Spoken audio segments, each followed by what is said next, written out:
Hello and welcome to the channel. If you haven't done so already, make sure to hit that like button and subscribe. Really appreciate it. So the all-new 2025 Jeep Wagoneer has been revealed.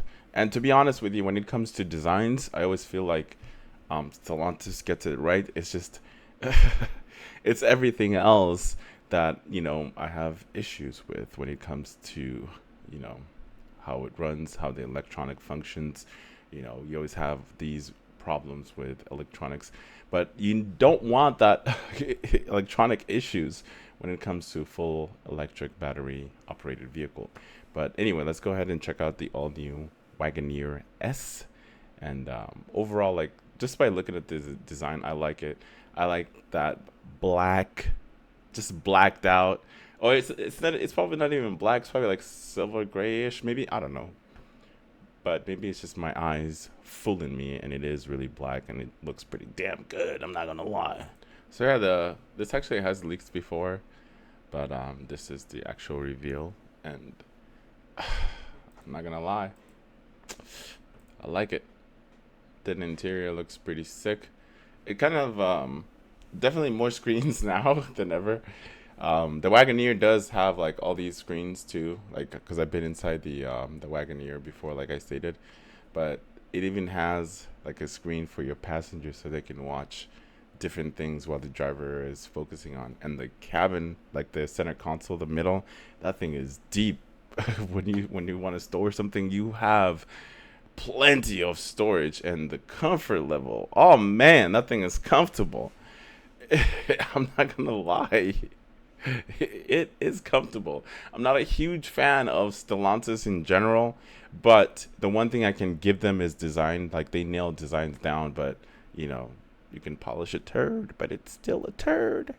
Especially with their muscle cars, the Challengers and the Chargers, like those vehicles to me, I like their overall design, especially with the amount of power and those. But I have my reservations with Stellantis.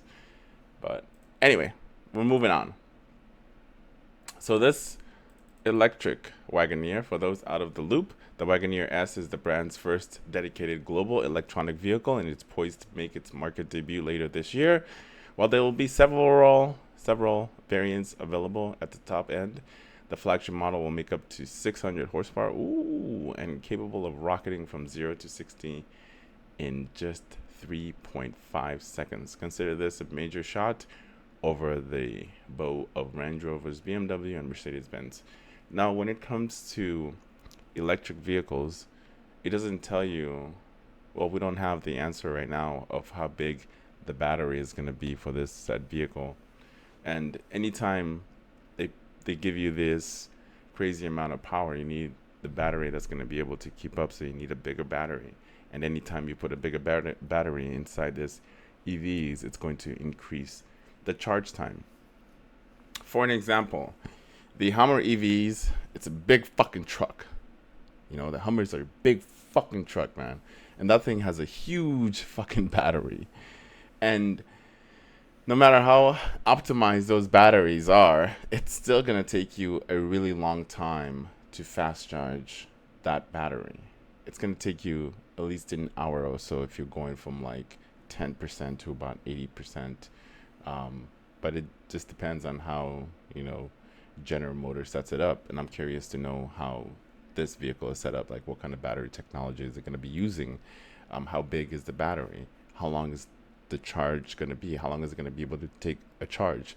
So then other things comes into play when I talk about electric vehicles in general. The most, things that you need to consider is you need to have the perfect weather in order for you to get that charging speeds. And most charging stations, especially Electrify America, limited to about 350 kilowatt. But you're not going to see that. You'll see something close, for me, probably like 200 kilowatt. And it takes me about like, I don't know, 15 to 20 minutes to charge my battery from like a 10% to 80%. But that's in a perfect condition.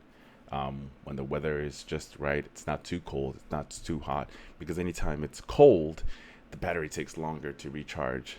And you can't, well, for my vehicle per se, I can't run the heater or I can't run the AC, any of that stuff. So all that stuff has to be, off in order for me to charge it faster.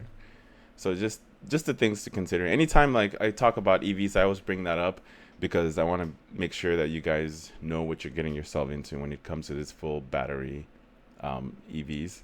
You know, so we won't know until the vehicle is close to release. Then we'll know more about the specifications. But overall, just the design wise, I know this is gonna be super expensive, just like the Wagoneer, but it's gonna be filled to the brim with technologies like, yeah, I've seen just a regular Wagoneer, and that thing is just full to the brim with technologies, heated seats, and just a bunch of different things that's in that vehicle. And overall, I like the design, but at the end of the day, it's still Stellantis. It's still Stellantis. Let me know in the comments below what your thoughts are about the Jeep Wagoneer S. I know there's not a lot of information that I'm giving you, but other than that, like, just look at the current Wagoneer if you're interested in the Wagoneer.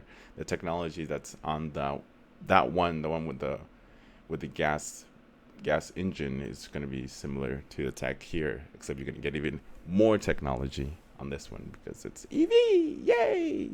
Electric future. I got my reservation about that. But anyway, enough of me rambling on.